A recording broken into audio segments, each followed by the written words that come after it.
दोस्तों, क्या ईरान के साथ एक बार फिर से अमेरिका जंग शुरू करने जा रहा है? इसको लेकर के अटकलें अब और ज़्यादा तेज हो चुकी हैं। और ये बात मैं क्यों कह रहा हूं, अभी इसके बारे में मैं आपको जानकारी देने जा रहा हूं। दरअसल एक बड़ा मिलिट्री बिल्डअप जो है वो ईरान भी कर रहा है और अमेरिका भी करना शुरू कर चुका है। आज उसी डेवलपमेंट की बातचीत करूंगा।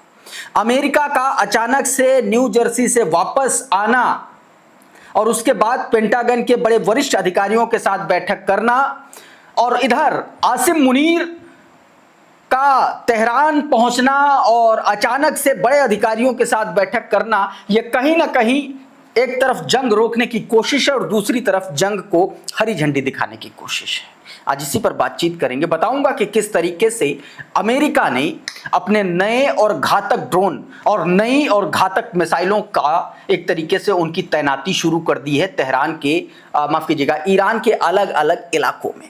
अभी वो तस्वीरें मैं आपको दिखाने की कोशिश करूंगा।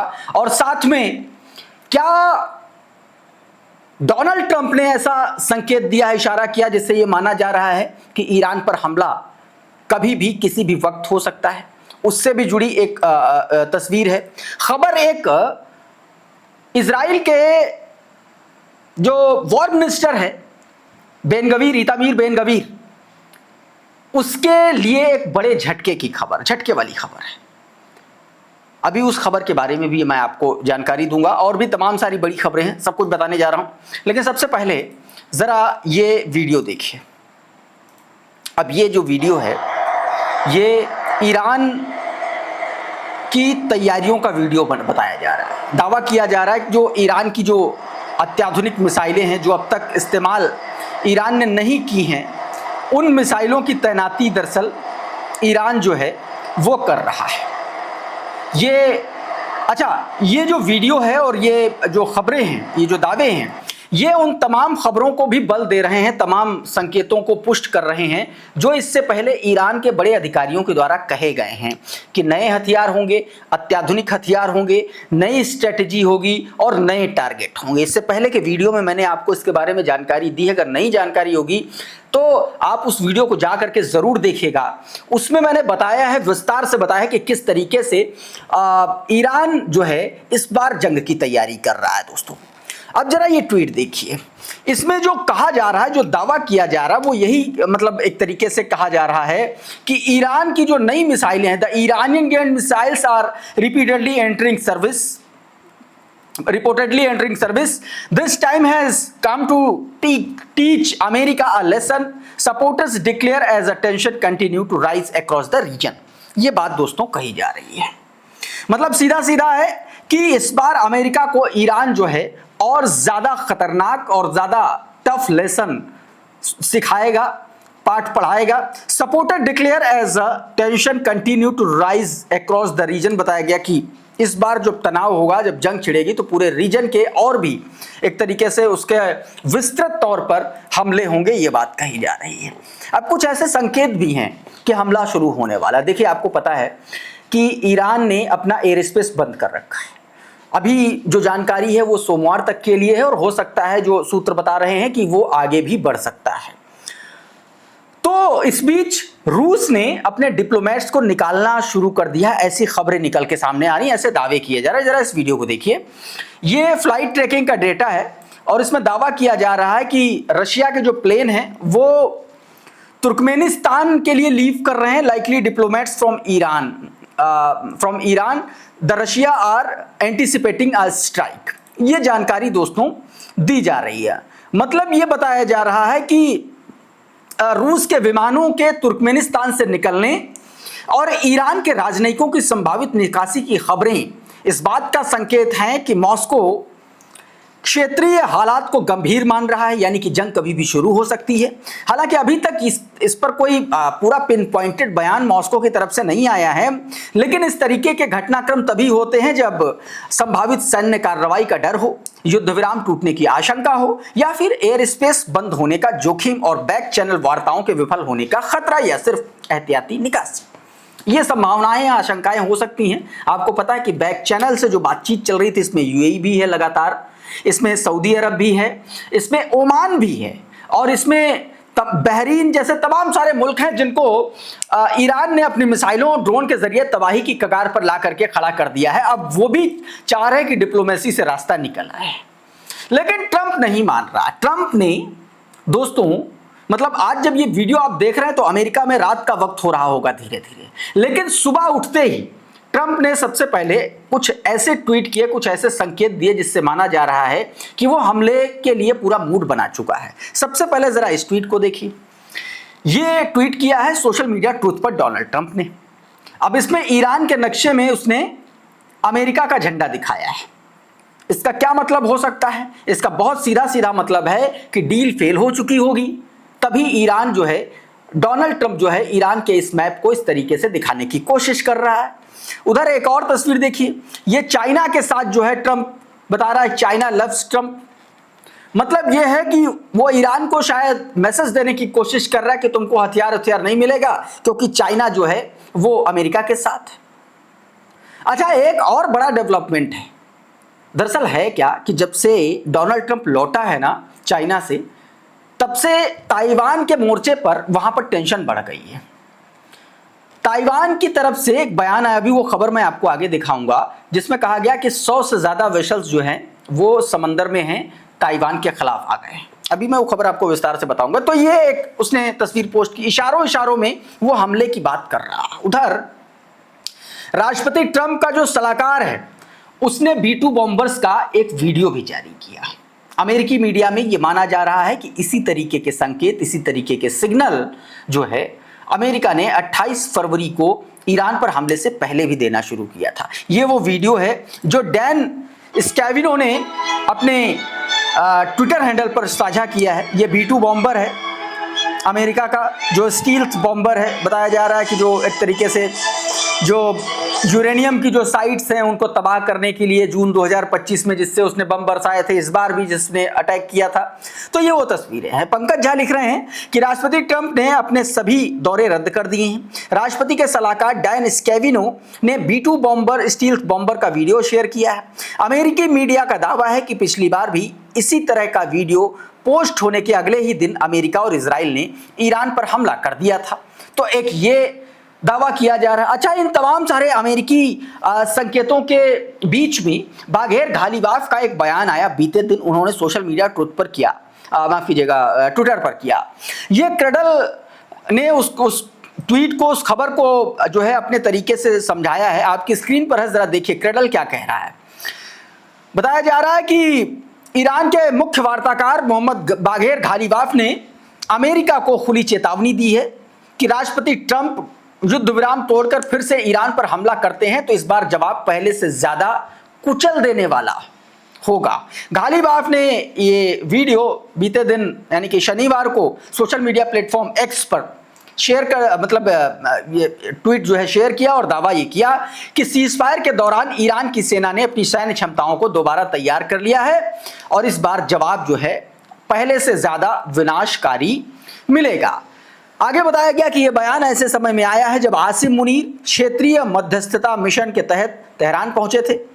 रिपोर्ट्स के मुताबिक उन्होंने देर रात तक ईरानी विदेश मंत्री अब्बास अराक्ची के साथ बैठकें की, फिर राष्ट्रपति मसूद पाजेक्शन से भी उन्होंने मुलाकात की। इन बैठकों में 8 अप्रैल के युद्ध विराम को टूटने से बचाने के लिए नए फ्रेमवर्क पर चर्चा हुई है। ईरान की सरकारी एजेंसी IRNA के अनुसार अब्बास अराक्ची ने तुर्की, इराक और कतर और ओमान के अधिकारियों से भी लगातार बातचीत की है। ओमान भी लंबे समय से अमेरिका और ईरान बैक चैनल वार्ताओं में मध्यस्थ की भूमिका निभाता रहा है। ईरानी नेतृत्व का आरोप है कि व्हाइट हाउस बातचीत के दौरान बहुत ज्यादा दबाव और एकतरफा शर्तों का इस्तेमाल कर रहा, जिससे क्षेत्र में तनाव बढ़ सकता है, ये बात कही गई है। अच्छा, इसके बाद भी ईरान ने एक आखिरी कोशिश की है, एक नया प्रस्ताव मध्यस्थों के जरिए अमेरिका को भिजवाने की कोशिश की है, जिसके तहत माना जा रहा है कि ईरान भी कुछ कदम पीछे हटा है और अमेरिका को भी कुछ कदम पीछे हटने की बात कही गई। कुछ छोटी मोटी खबरें अभी निकल के सामने आई हैं, आपकी स्क्रीन पर देखिए। ये आरटी के हवाले से, अल हदद सूत्रों के हवाले से आरटी ने लिखा है कि अमेरिका ईरान समझौते के फाइनल ड्राफ्ट का खुलासा किया। परमाणु कार्यक्रम का कोई इसमें जिक्र नहीं है। सैन्य अभियानों और मीडिया वारफेयर को रोकना इसमें शामिल है।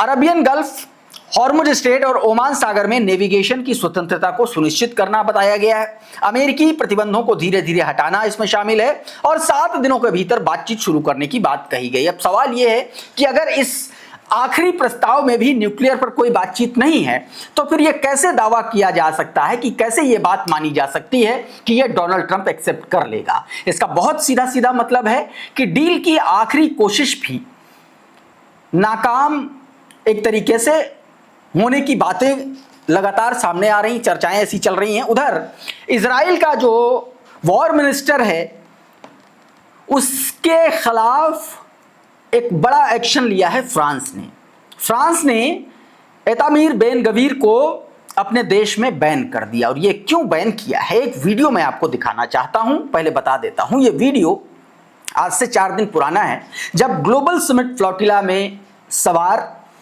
तमाम सारे मानवाधिकार कार्यकर्ताओं के साथ बदतमीजी, बेशर्मी, बेहयाई की सारी सीमाएं लांघ दी थी इजरायली सैनिकों ने एतामीर बेन गवीर की मौजूदगी में।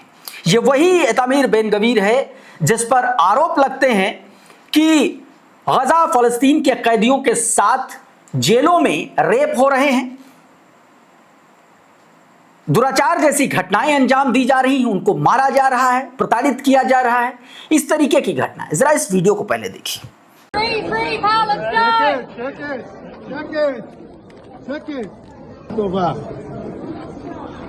ברוכים הבאים לישראל, אנחנו בעלי הבית.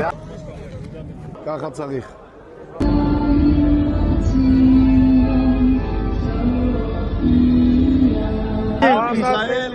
तस्नीम न्यूज एजेंसी देखिए क्या लिख रहा है। तस्नीम न्यूज एजेंसी लिख रहा है कि France ban Israeli terror minister Ben Gvir from the entering country. French foreign minister Jean Noel Barrot said Israeli regime national security minister Etamir Ben Gvir has been barred from the entering France starting immediately. बताया गया तत्काल प्रभाव से एतामीर Ben Gvir को France में घुसने के लिए बैन किया जाता है। अब वो फ्रांस में नहीं घुस सकता है, ना जल से, ना थल से, ना नभ से। एक तस्वीर, एक वीडियो में एक आपको दिखाना चाहता हूं। ये ईरान से जुड़ा वीडियो है, इसलिए मुझे लगता है कि आपको दिखाना चाहिए। और ये वीडियो इसलिए भी आपको देखना चाहिए क्योंकि इससे पता चलेगा कि अमेरिका के सामने ईरान क्यों नहीं झुक रहा है। क्योंकि ईरान का दरअसल एक एक आदमी ईरान की संप्रभुता के लिए लड़ रहा है। जरा इस वीडियो को देखिए। ये बीते दिन का वीडियो बताया जा रहा है। ईरान में एक बड़ा आंधी तूफान आया था। एक आदमी देखिए, ईरान का झंडा जो है गिरने की कगार पर था, झुका जा रहा था। वो आदमी आप सोचिए कहीं जा रहा था और अचानक से उस झंडे को सपोर्ट देने के लिए इस भयंकर तूफान में खड़ा हो गया। ये मैसेज सिर्फ ये है कि ईरान में अपने मुल्क, अपने झंडे, अपने देश के लिए देशभक्ति का आलम लोगों का ये है और अमेरिका को ये लगता है कि वो ईरान को झुका देंगे। राज शाहू लिख रहे हैं कि ईरान में 108 किलोमीटर प्रति घंटे की रफ्तार वाला तेज तूफान आया। जब एक ईरानी नागरिक ने देखा तो उनका झंडा झुक रहा है तो खुद झंडे को पकड़कर खड़ा हो गया। ये एक देशभक्ति का उदाहरण है, सीधे तौर पर ये बात कही गई है। अब ये जरा वीडियो देखिए। ये उस वक्त का वीडियो है, पाकिस्तानी आर्मी चीफ आसिम मुनीर की मुलाकात हुई है। इंटीरियर मिनिस्टर जब एक तरीके से वहाँ से जा रहा था, उस वक्त की ये तस्वीरें हैं। आसिम मुनीर तेहरान एक तरीके से सीन ऑफ किया है। ये मुलाकात करके जो है वो जा रहे हैं, पाकिस्तान वापस जा रहे हैं। ये उस वक्त की तस्वीरें हैं आसिम मुनीर की। आसिम मुनीर ने आखिरी वक्त तक बड़ी कोशिश की है कि किसी भी तरीके से जंग टल जाए, क्योंकि आप देखिए कि जब सीधे तौर पर आर्मी चीफ लेवल को इस तरीके से इमरजेंसी में ऐसे आना पड़े अचानक से, तो आप समझिए कि किस लेवल की संवेदनशीलता है, किस लेवल के माहौल ख़राब हो चुका है। ये आप इन खबरों से समझ सकते हैं।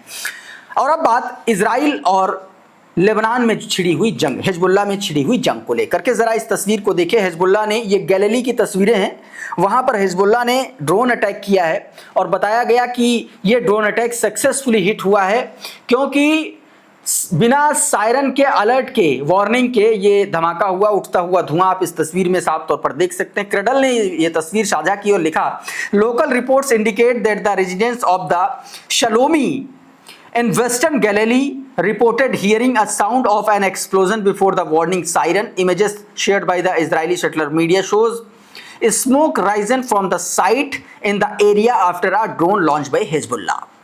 हिजबुल्लाह ने ये ड्रोन लॉन्च किया है। ये वेस्टर्न गैलिली का ये इलाका जहां पर ये धमाका हुआ है। हालांकि अभी तक इस घटना में, इस धमाके में, इस हमले में क्या किसको नुकसान हुआ इसकी जानकारी नहीं आई है। उधर इजराइल ने भी कुछ हमले किए हैं। साउथ लेबनान में टायर इलाके में ये हमले किए हैं। जरा इस वीडियो को देखिए।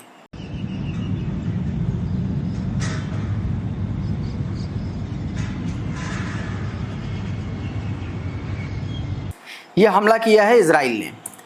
इजराइल ने दावा किया है कि हिजबुल्लाह के इलाकों में यह हमला किया गया है। टायर में यह सीधे तौर पर कहा गया है। उठता हुआ धुआं, मतलब जबरदस्त तरीके से वॉरप्लेन से इसने बॉम्बिंग की है, बड़ा अटैक किया है। ये जानकारी निकल के सामने आई है। और उधर एक और बड़ा घटनाक्रम, दोस्तों ये घटनाक्रम ताइवान और चाइना के मोर्चे पर हुआ है। जब से मैंने आपको बीच वीडियो में बताया था कि किस तरीके से जब से डोनाल्ड ट्रंप आया है चाइना से, तब से चीज़ें जो है बिगड़ रही हैं ताइवान और चाइना के बीच में और ज़्यादा, क्योंकि डोनाल्ड ट्रंप ने, अमेरिका ने जो ताइवान को भेजा जाने वाला गोला बारूद था वो रोक दिया है फिलहाल। और उधर खबर आई है कि ताइवान के मुताबिक कि चीन ने समंदर में अपने जहाज़ों की मौजूदगी बढ़ा दी है। इस खबर को देखिए। ताइवान के राष्ट्रीय सुरक्षा परिषद के महासचिव जोसेफ वू के हवाले से रिपोर्ट्स में दावा किया गया कि चाइना ने हाल के दिनों में फर्स्ट आइलैंड चेन और ताइवान के आसपास 100 से अधिक नौसैनिक और कोस्ट गार्ड जहाज तैनात किए हैं। अगर यह आंकड़ा सही है तो क्षेत्र में पिछले कुछ वर्षों में सबसे बड़ी चीनी समुद्री गतिविधियों में से एक माना जा रहा है। फर्स्ट आइलैंड चाइना वो वाणिज्यिक समुद्री क्षेत्र है जो जापान, ताइवान, फिलीपींस और दक्षिण चीन सागर के हिस्सों को जोड़ता है। यही इलाका अमेरिका चीन शक्ति के संघर्ष का प्रमुख केंद्र बना हुआ है और वहां चाइना की जो मौजूदगी है ये सबसे ज्यादा इंपॉर्टेंट है। जैसे गया वैसे ये घटना सामने आई और उधर चाइना को दोस्त बताता हुआ डोनाल्ड ट्रंप तस्वीरें साझा कर रहा है। तो क्या डोनाल्ड ट्रंप खुद ये चाहता है कि ताइवान पर चाइना हमला कर दे लेकिन ईरान उसके हवाले कर दे? क्या ये डील तो नहीं हुई है? ये भी देखना होगा। अगर ईरान पर अमेरिका हमला करता है और चाइना का क्या स्टैंड रहता है तब ये पता चलेगा। इस वीडियो में बहरहाल इतना ही। बहुत बहुत शुक्रिया, बहुत बहुत धन्यवाद। आप जुड़े रहिए आपके अपने चैनल द लाइव टीवी के साथ। नमस्कार।